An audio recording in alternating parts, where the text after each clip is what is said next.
get everything started now. We're going to be recording this, so later we'll be able to send people a recording link of this. So I want to welcome everyone today, and I'm going to just thank you all for coming, for joining us. And if anyone has any questions, we request that everyone stay muted so that all the focus is on Joshua giving the presentation. And if you have any questions, you can just put that in the chat, and we'll be looking at that. We'll be monitoring that between the two of us and try to get everything answered. And depending on the number of people at the end, we'll be able to have a video questions on here. So I want to thank Joshua for this presentation. He's done several of them, and he's an expert. This is his thing. So I'm going to turn it over to Joshua Sky of Sky's the Limit Consulting. Thank you, Keith. Appreciate that. Good afternoon, everyone. As you can see from the screen, you see my name. My company is the Sky's Limit Consulting, based in Estero, Florida, right across the state from all of you in the Fort Myers, Naples area. And actually, I have been a member of your chamber in the past, but unfortunately, because of the distance, it's about 2 hours. I've not been able to avail myself of being there in person, but Keith has incorporated me in other ways over the years, and we have met through NGLCC at conferences and so forth. So I've been a member of NGLCC itself since '06 and became a certified LGBTBE in '07. So pretty active, gone to many conferences, well known in the home office up in Washington over the years for the work that I've done and the ways that I've been involved. I am what's called a human resource development consultant. So my services are basically training, facilitation, and coaching. And a little bit of background about how we came to where we are today is that literally my last business trip was 6 months ago. March 9th, I was actually delivering a full-day program on time management to Team NGLCC in Washington. The senior leadership were part of it, and then the rest of the day was mostly managers and staff people from the various teams. And then I worked with them individually that afternoon, and then supported them with some ongoing coaching for a couple of months after the fact. And then once that was over, that was kind of when everything came down and things started to shut down in middle of March. And Deborah Quade, who's with Kellogg's, was a mentor of mine through the wonderful mentoring protege program that NGLCC offers. And she knew that I was doing this program for them and said, you know, I have a group in Western Michigan that is a diversity council, and we just switched to webinars online. Could you offer a time management workshop that we could deliver virtually, and that would be for people working from home? And it was a different twist, so I pulled out, you know, things from my slide deck and focused on what I thought would be important for people. So what you're seeing now, this webinar I had done not only for that group, but then I started presenting it to a bunch of HR groups, specifically throughout Florida. And I was going to kind of leave this alone and say, okay, I think this is all done. People are used to this at this point. But what I have found is the conversations I'm having with people month after month, week after week, is actually changing. I mean, people are adapting to it, yet they're dealing with new challenges as we move forward. We're 6 months in, and most likely we'll be in this situation for quite a bit of time to come. So I was going to give this up, and then Deborah and I were talking. I mean, we chat every once in a while, and she said, you know, you might offer it to the NGLCC chambers around the country. There might be an interest. And so I reached out to Keith, who I've known, and many others, and here we are. So I want to say a couple of things, and then I'm going to kind of basically shut off my video so that you can focus on the PowerPoint in the first half of the program. This is proprietary stuff, so I'm not able to share the slide deck, which a lot of people often like to get after programs. Sorry about that, but again, like I said, it comes out of work that I have done and will continue to do, so there is something proprietary for me. And my focus here is actually threefold. I mean, first of all, we're talking about some basic time management skills, which we can all benefit from, even myself. Those have nothing to do with working from home or working from home under a pandemic. But the second layer is time management when you are working from home. And thirdly, during a pandemic like COVID, because that does bring in a different kind of flavor to it. So with that being said, I'm going to go ahead, like I said, and switch over and start using the PowerPoint. And so my video will switch to my name, and we'll continue from here. So to start off with, I want to emphasize that, you know, working remotely is not really anything new. As a matter of fact, here is a study that was done by IWG, a Swiss service office provider, with, you know, as you see, 18,000 professionals in 96 countries. And here's what they found. Now, this was 2 years ago, mind you. At that time, about 53% of people were working at least half the week, and 70% were working at least 1 day per week remotely. And for the most part, it was a perk. It was something that people earned or asked for, or maybe because their work commute was kind of far, they wanted to do that. So I just wanted to share that this is, again, nothing new. And as Keith said, as we move along through here, if you have comments, questions, suggestions for others that come through it, otherwise, please take copious notes to anything that's relevant to you.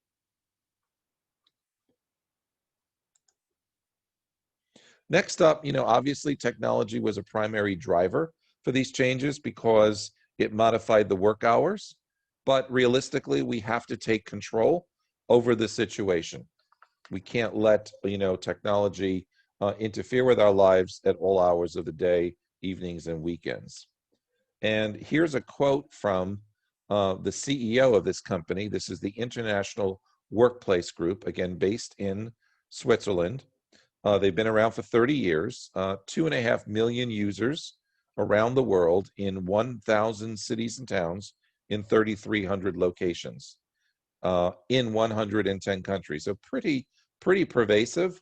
They have 10,000 employees themselves. And here's what Mark had to say about remote work.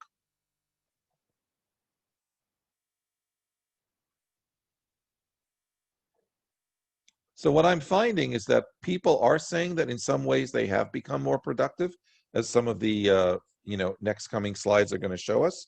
But people are often struggling with this as we go through this. Some people do not do well with this. They feel isolated. So there's all kinds of emotional and psychological things going on for people. And I want to bring that to the surface for you.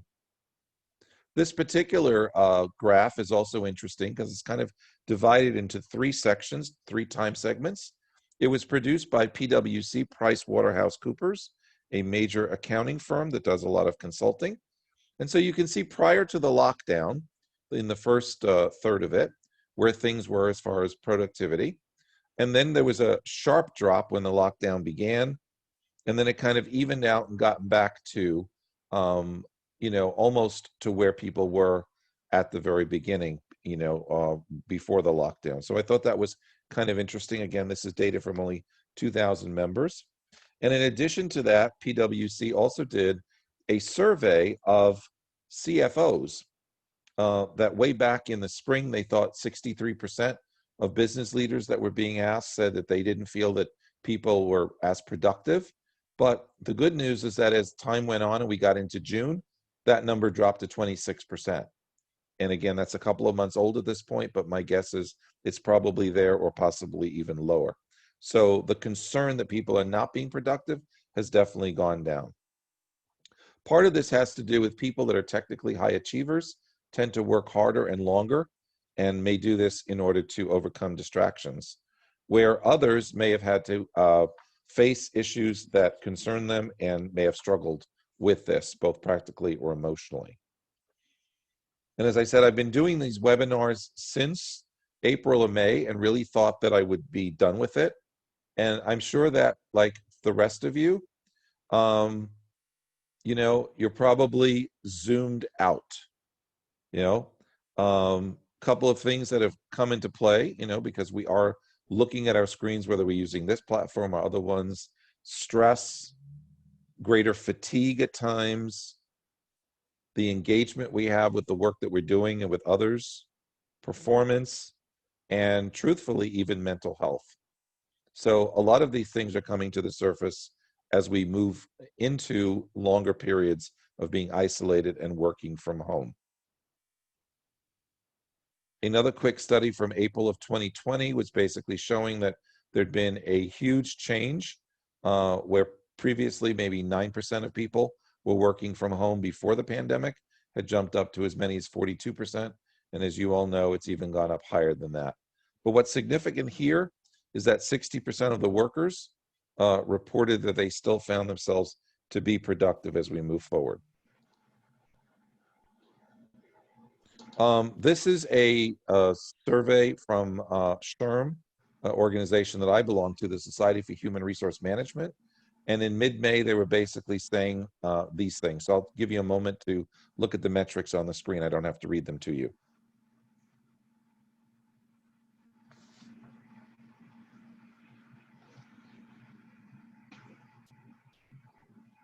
Keith, just letting you know, I'm picking up some background noise, so somebody is not muted. If you can control that for us, thank you.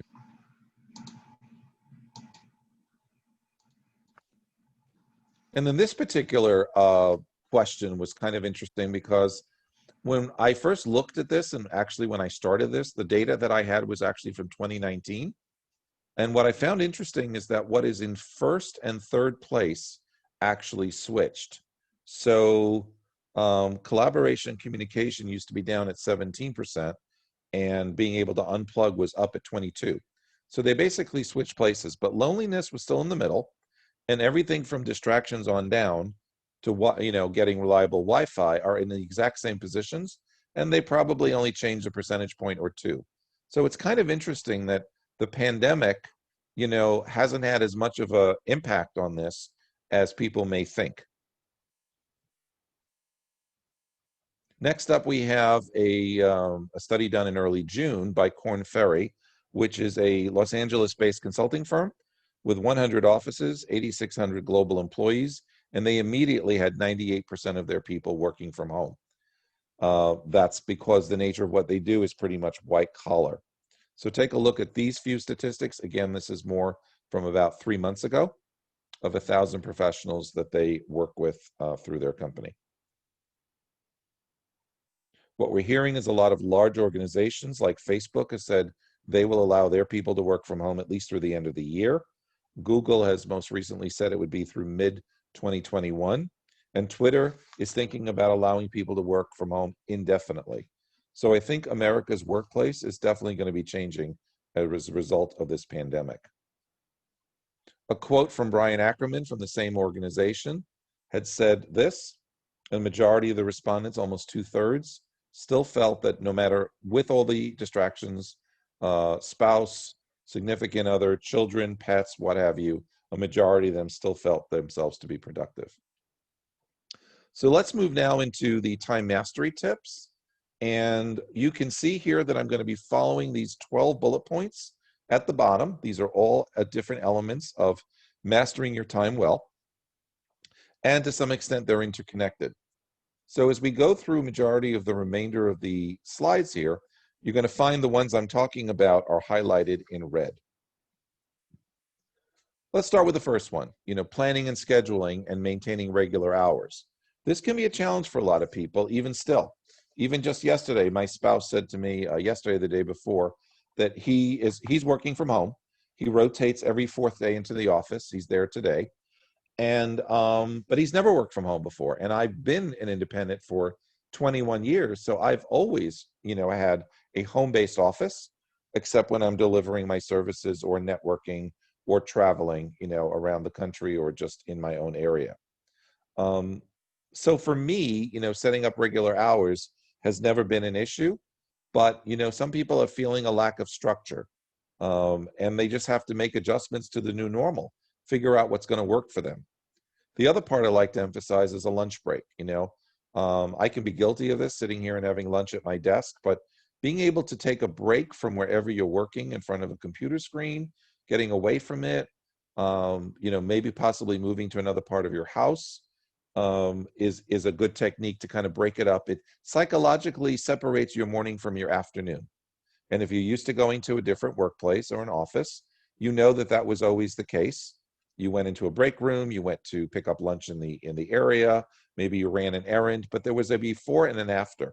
And a lot of people are losing that. So this is something that could help you in your planning and your scheduling, and say, this is a good thing I'm going to tackle this morning, or I'm going to save this for the afternoon. With that, regular breaks are also crucial. Whether you stop to make a few personal phone calls, you decide to go for a walk. I mean, most of us here in Florida, we're fortunate. I'm kind of looking forward to the cooler weather coming, whereas people up north are going to be really struggling with this, because when the lockdown, the sheltering at home began in mid-March going to April, we were moving towards spring. The weather was getting warmer. It was a little bit easier to adapt to. In fact, this morning I was talking to a coaching client of mine. She's in St. Paul, Minnesota, and she says, we're actually used to hunkering down in the winter, so the adjustment may not be as bad as most people think. But I don't know about you. I prefer to be outside as much as I can, and we definitely have much better weather when we're here in the winter. Psychologically, it's also necessary for our brain to have blocks of time like we had when we were in school, 45, 50 minutes. In fact, some high schools now are using what's called block hours, where you might go to your, geometry or chemistry class for 2 hours, 2 or 3 days a week, and you would only see some subjects on certain days. With that, you're able to focus more on the subject at hand. So the same thing should be what you're doing with your own things, trying to find those blocks of time, carve them out, make an appointment with yourself, and stick to it. Don't let things get in the way. Don't compromise a phone call or a text or an email from, keeping you away from focusing on one thing, say from 1 to 3 on a particular afternoon. Another recommendation is that you minimize the virus updates. Now, when I mean virus updates, I don't mean virus to your computer, but the news that's coming into you,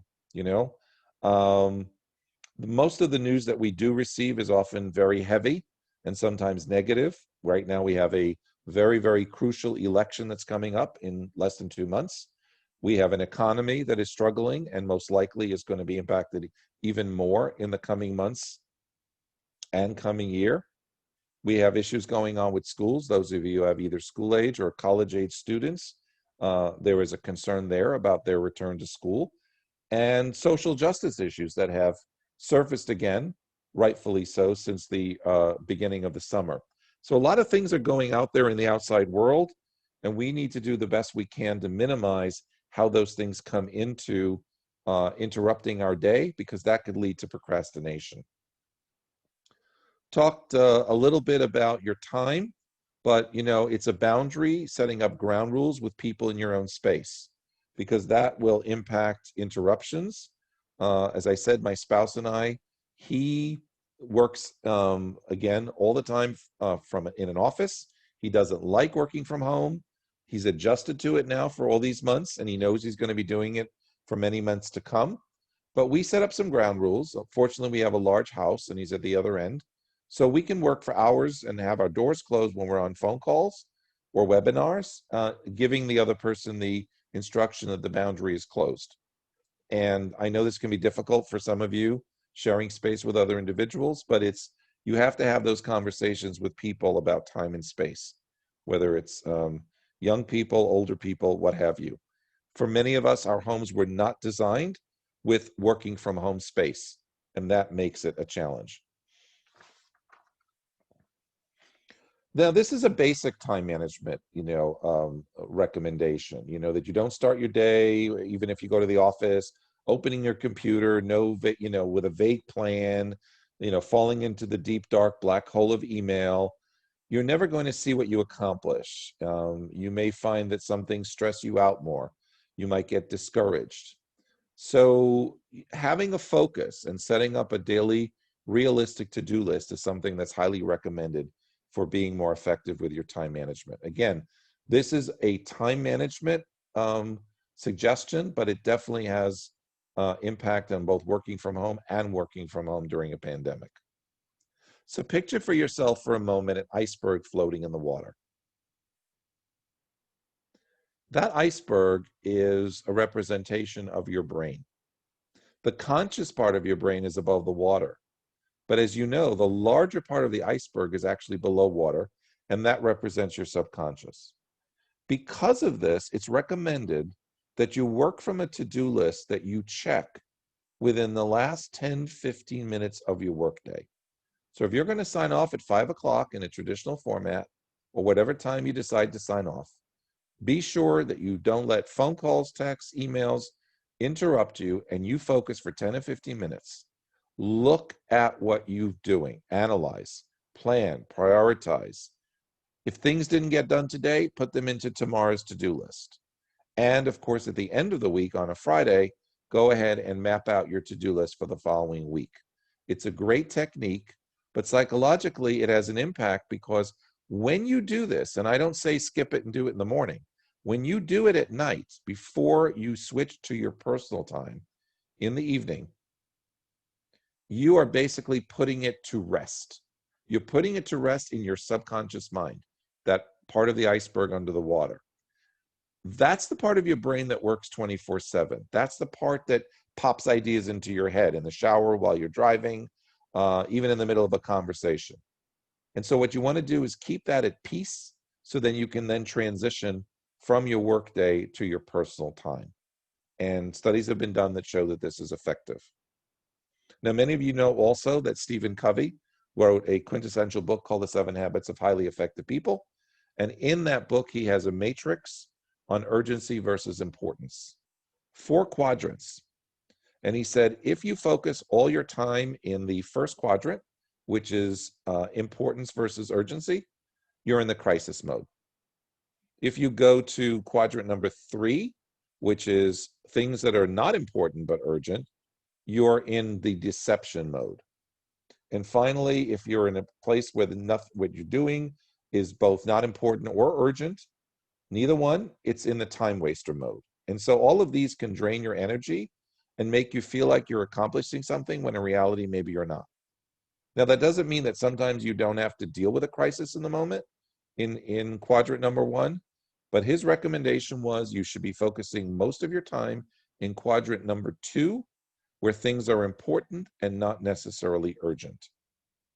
Brian Tracy, who's written many books on sales, has said that if you invest some time in your planning, for every minute you invest, you're going to get 10 times a return on your investment. Again, for every minute, you're going to get 10 times. And then our famous founding father, Benjamin Franklin, was once quoted as saying, if we fail to plan, we can plan to fail. Again, if we fail to plan, we can plan to fail. But if we learn to plan, we actually can plan to learn. And at the end of the day, the reality is we don't manage time. What we're really doing is managing events. Think about that for a moment. Every part of our day is an event.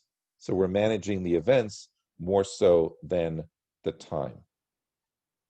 Now, technology is also a great tool. We saw that at the beginning, that technology has increased the number of people that were working from home, remotely or from home before the pandemic. So there's lots of things that can be used.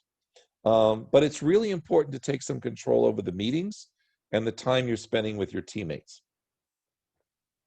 Some of you have your own businesses and, may have coworkers. Some of you may work for organizations. Whatever it happens to be, you want to stay on top of those designated times. What I have also heard from a lot of people is that for some individuals who've been more isolated during the pandemic, they tend to be reaching out more often, trying to connect to people. I have one particular client that says they have actually an individual who's actually so depressed that it's impacting his work abilities. So people are going to react to this quite differently. But those people that seem to be a little bit more eager to connect, sometimes maybe when they don't need to connect, maybe taking up the time of other people that they work with that they don't necessarily need to do. For instance, oh, I just got off a meeting. Why did that person just send that to me in an email? Well, the reality is maybe even subconsciously, the coworker is reaching out to have a meeting when a meeting is not really necessary, just because they want to have that interface. So that's something else to think about when it comes to team time. Here are a couple of questions that you could look at as well to be sure. And some of you might want to write these down or take a snapshot. First of all, why are we getting together? Who needs to be involved? What's the outcome that we're striving for here? And what conditions can we create that's going to make this the most effective meeting? So take a moment to look at those 4 questions.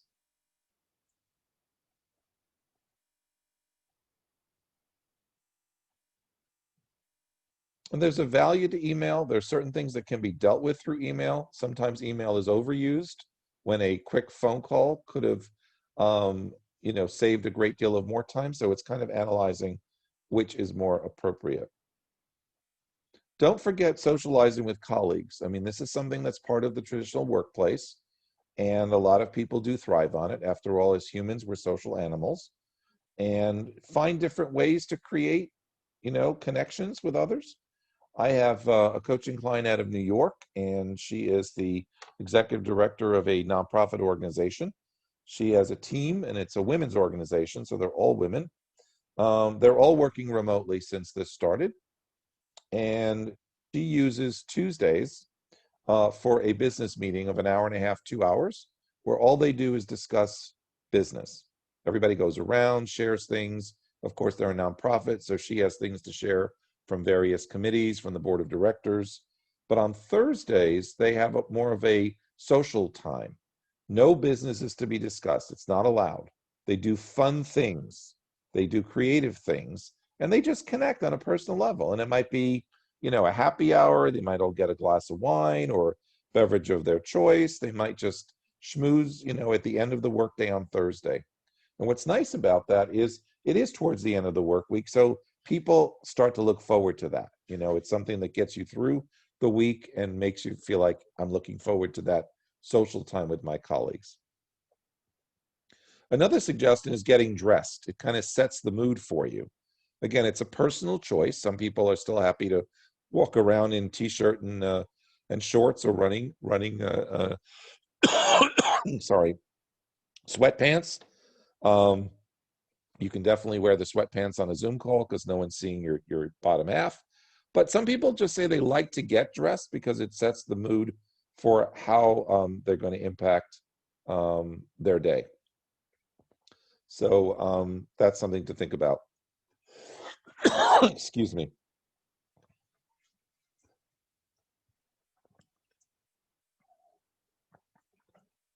Another thing that's been lost because of the pandemic is that transitioning into and out of work. What did you do when you were commuting? Were you listening to the radio? Were you listening to the news? Talk radio, audio books, something motivational? Or did you just like the quiet, whether you're riding on a bus, a train, or driving in your car?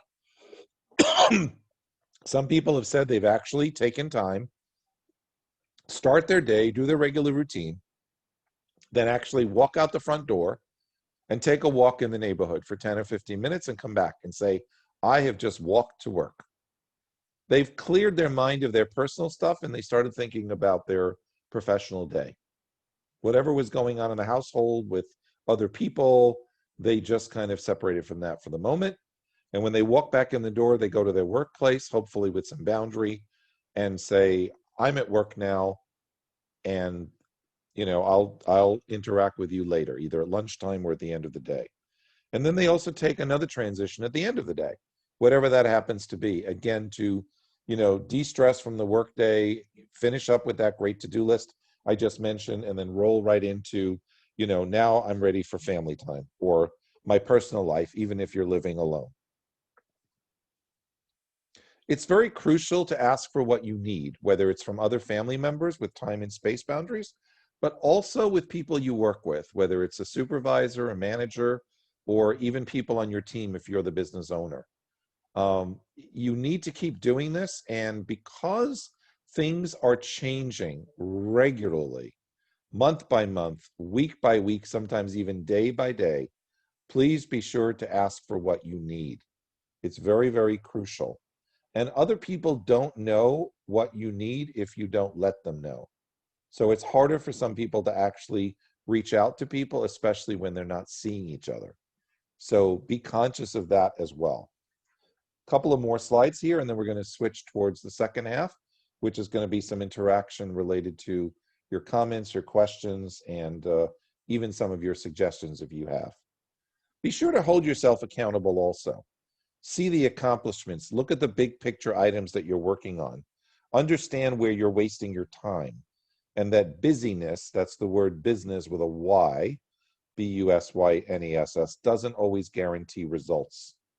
And what is time management really? It's actually self-management. It's crucial that you stay positive. What can you do to help yourself? Is it motivational media? Is it something that you listen to or watch on a break just to relax yourself or stimulate your brain in a positive way, or just give you a laugh?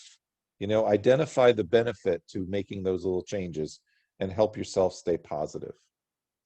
Now, prior to working for myself in 1999, I had worked for a local hospice here in Fort Myers for a couple of years, and part of my job was to do new employee orientation.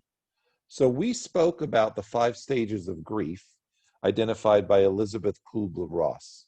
And we were talking about them in relationship to people that were terminally dying, or you know, the loved ones, the caregivers who were surrounding that person.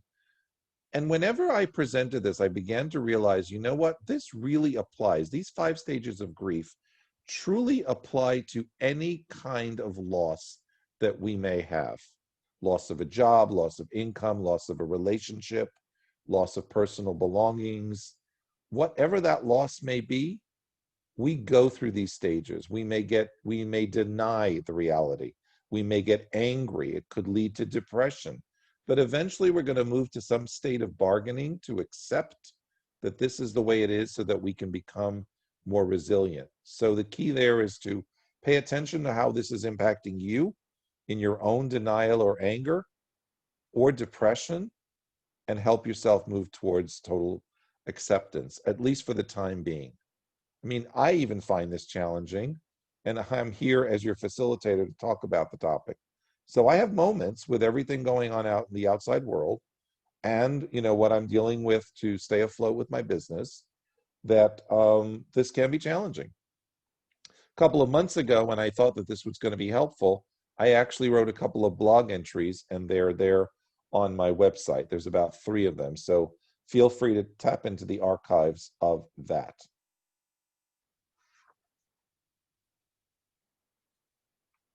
Lastly, accept yourself. Accept that whatever's happening is happening. Allow yourself to feel that way. I have lethargic days. I have days when I don't feel I'm at my best, and I just let myself go. And what I've also decided is, you know what, if I have to put in a few hours on the weekend, I'm going to do so, because my weekends are not tragically different than the rest of my week. And if my spouse and I are okay with that, we do that. He allows me that space. He goes and does his own thing, a hobby of his own, or makes a personal call. And I just am able to do more by spreading it out sometimes. You know, this is not normal. There are many restrictions. If you're following CDC guidelines, you know, you're keeping away from other people. You're not going to places. You're not seeing people. You're not going into a restaurant to eat, even though they're open. There's a lot of things. We're not traveling.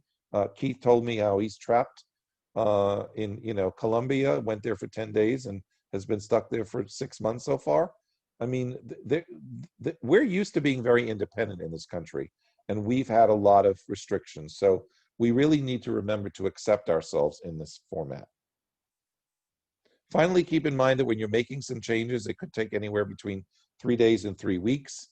Figure out what you want to get rid of, what you want to move to, and that whatever you're going to make a change is going to have purpose for you. Stick with it. And as we said before, be sure to ask for help. So with that, I'm going to bring us back to where we began. And Keith, turn it back to you and see what we can do as far as engaging folks in an interesting conversation here. Very good. If you hear any noise in the background, there's a big storm coming here. So okay. So I just want to give you the warning if there's a lot of crackles and booms. So I want to open it up. I want to thank you first for the presentation. Very informative, interesting to see the statistics as well. Mm-hmm. Does anyone have any questions that they would like to ask. If you want to do that, we have a small enough number on here right now that we can unmute and let you speak. Anyone have anything? Everything was presented so well, there are no questions as of right now. Well, you all have signed up for this hour of time. Obviously, the topic was of interest to you. Thank you, Tammy. Appreciate that. But, my question to you is, what brought you to this? What was on your mind? What were you hoping to get from it? And did you get it? And do you have maybe a practical solution, a suggestion that you want to share with your colleagues based on things that I shared? Because I'm not the end all be all, expert. I'm dealing with this myself. We really would like to hear from you. Hi, this is Tammy. Yes. Hi, Tammy. I am a realtor working from home, school-age child doing virtual school. The dog, the cat, the father, all living home. So it is definitely a challenge. You just reiterated most of what I've been trying to do, and you hit on a couple of good points, but similar, I do my best to start work and end work, and I do my best to go out and take that few minutes. I take the dog out to clear my head prior, and Good. I take lunch with my daughter when she's on lunch for school. So we're trying our best in this crazy new world to stick to a plan. And you are correct in saying that there are certain days where you just have to give yourself a break, and you Good. just have to change your speed, go read a book. Sometimes sitting in front of the computer hurts your back, it hurts your legs. I started a stretching routine in the morning, and in between I'll get up and stretch, and that really helps my brain focus on what I'm doing. Is if I take just even a 2-minute stretch break, can really help me refocus. But great work. I enjoyed your presentation, and I think it's all on the right path. Thank you, Tammy. I appreciate your comments and specifically what you found that validated for you. You're welcome. You brought up that point, thank you, of what people are struggling with children at home now as they've gone back to school. I have a coaching client up in Bradenton area, and she had a hard time with this at the beginning, and that was part of the negotiating with your boss about what priorities are important for you, because whatever plans you had for your business, including my own, I mean, I had a great first quarter. I had a pipeline going into the rest of the year, and then all of a sudden, everything just kind of stalled. Things that I could do virtually, I'm doing, but a lot of other things are kind of on the backbone waiting. I don't know when they're going to come back, and depending on what business you're in, it could have been impacted in so many different ways. But when you have a child at home that is learning virtually, that is not used to sitting in front of a computer screen, I mean, we're complaining about it. Imagine if some of them are feeling missing, being with their friends and going to school and so forth. So there really is a lot going on. Tammy, thank you so much for sharing those points. Yeah, and I can add one of the things that have helped me, because I've kind of been forced like all of us have, in a quarantine situation where you're working in one place. Sometimes I will decide I'm going to work in the dining room, so I move the computer to the dining room and I change the environment a little, and it seems to break things up rather than sitting in the same chair at the same desk, every day, all day, without leaving your surroundings. So Good, I think good. that helps in scheduled break, like you talked about. No, that's good. All of this impacts us psychologically. I mean, I even did this when I was, I do have an office and I have everything in here, but sometimes I even go to my dining room table, to work on something with a bigger space. And again, it does change the atmosphere, so it is kind of nice. So I'm glad, Keith, you found that. We've got something in from Elaine. It's very easy to divert from your planned day when things come up or someone calls you, oh yeah, and needs something. Is there some tip that would help you stick to your schedule? Well, first of all, it's a reminder that, to others, that you are working. They should not forget that. Just because you're home doesn't mean that you're home. I mean, you're working at home. So that's number one. And you have to make that decision about if you're going to adhere to requests from someone else, what impact is that going to have on you? You know, do you want to have that personal call at that point, or do you let it go to voicemail and call that person back later? And, you know, do you need to be as accommodating to everybody? I mean, this is an issue that can happen in the workplace. You could be the person that everybody goes to with favors, and you're giving out favors all day long, but then you're not getting your own work done. So there really is a parallel between, you know, getting diverted at the office in real time versus doing it now. Elaine, I hope that helps you to some extent, and feel free to unmute and speak to us if you'd like to.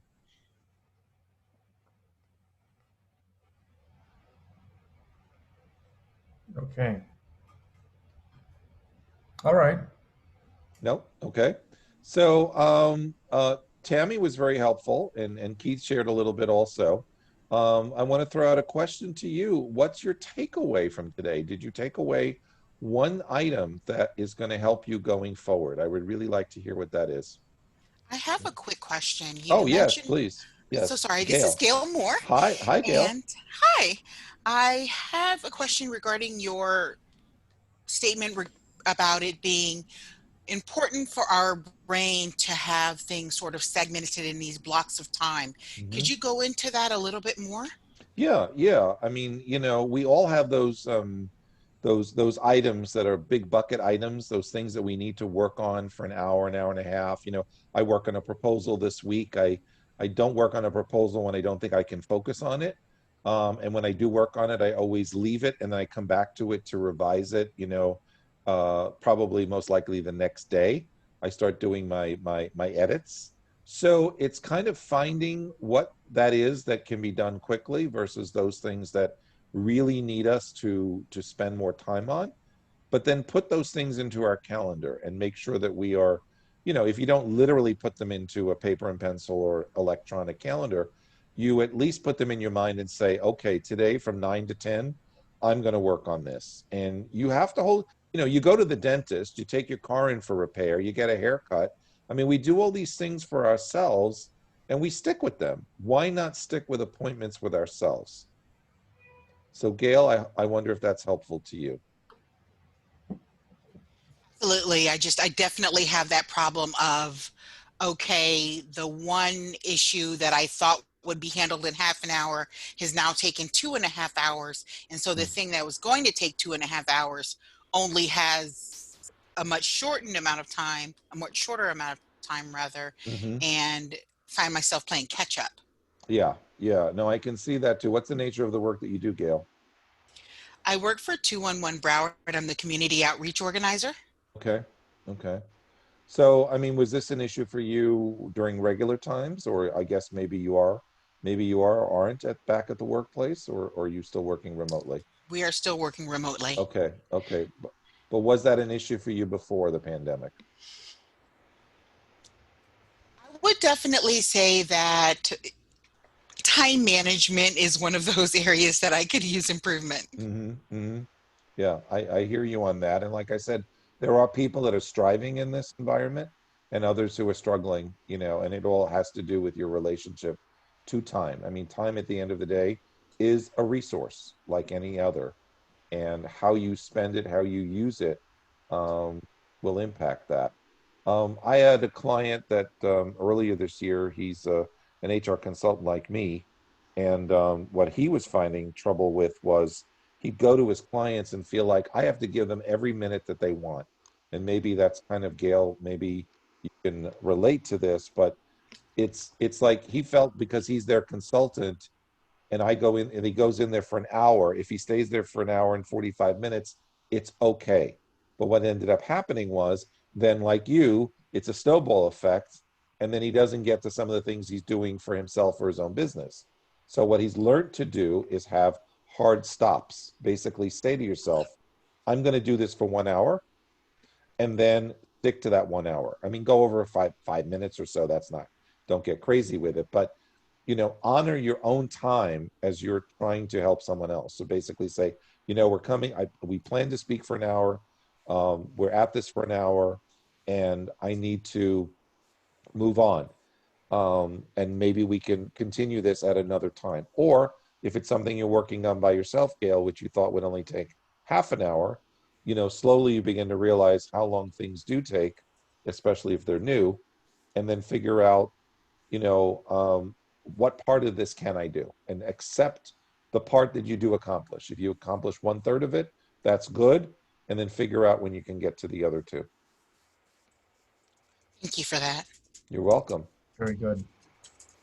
I could say some things are, one of the things that has worked out much better remotely is our board meetings.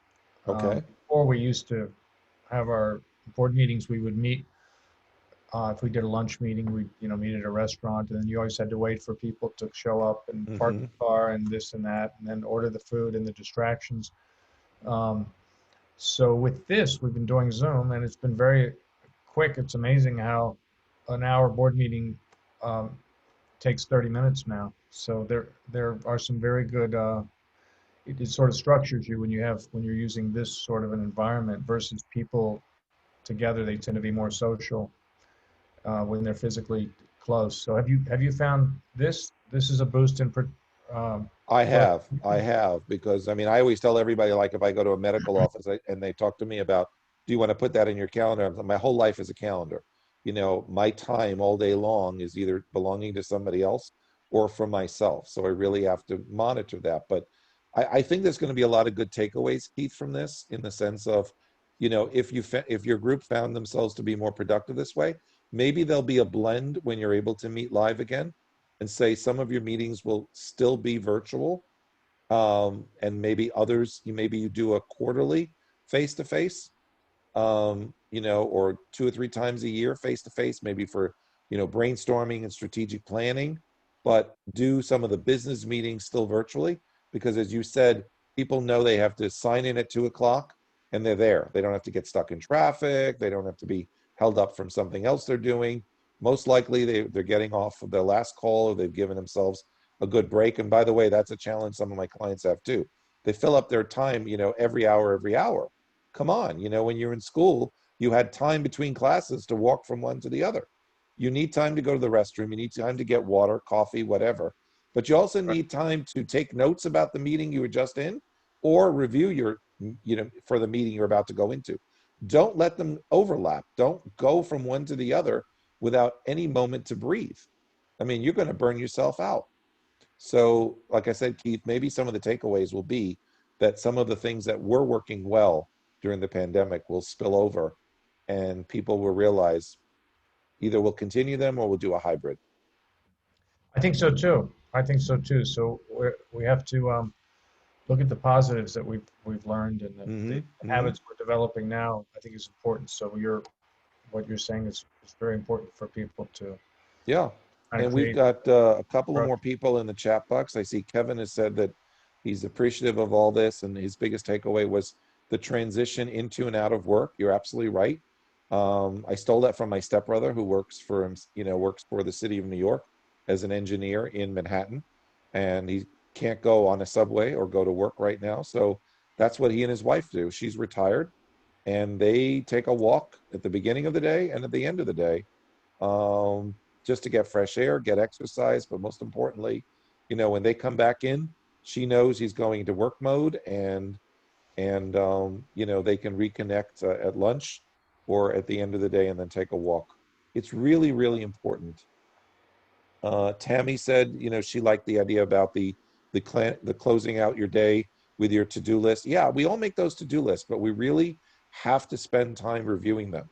As I said with Benjamin Franklin, plan to learn to plan, or learn to plan to learn, and fail to plan, you're going to plan to fail.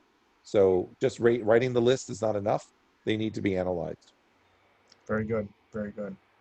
And you're available also to people that your information is on there. I don't know if you want to type it, just so they have it in the chat as well. But if anyone wants to contact you, and if you forget to write it down or whatever, you can always contact me, and I'm happy to connect you to Joshua at any time. Yes, and I will bring your attention to one other thing on here quickly. In here, just one second. Whoops, I'm sorry. I'm going around and touching the wrong things. One second, technology. On here, Whoops, I did it again. Sorry. It's okay. There is a difference on this final slide here underneath your chamber logo, and that is a quick little survey. If you don't mind taking a snapshot of that, folks, or take a snapshot even of the whole slide, because then you've got my email, my LinkedIn right there. As far as what do you I call it? believe I can send everyone Yeah. a direct link in an email. So Yeah. after this, just That's shoot me what you yeah. want, and I'll put And it out. and my company name is, I will send you the link for you, Keith, to pass out, but people do have the name of the company. You can easily find it. It's, it's right there. If they want to reach out and, maybe have a conversation more privately, that, or we didn't get to them in time, but some people like to sometimes talk to me privately. So I'm more than happy to address those. Email is best, but my phone number is there as well. Yeah. Thank you. All right. Well, does anyone have any final questions or thoughts or input, any kind of input for? Thank you. Okay, thank you. Any All right, other? Yeah, we're good. I want to thank everyone for taking the time to join us, and this is recorded. We'll be able to send you a link if you'd like to see it later, or if you want to share it with someone, you can feel free to do that as well. Okay, thank you all. Thank you. Thank Have you. a great Thank you. afternoon. Take Thank care. you. Bye now. Thank you.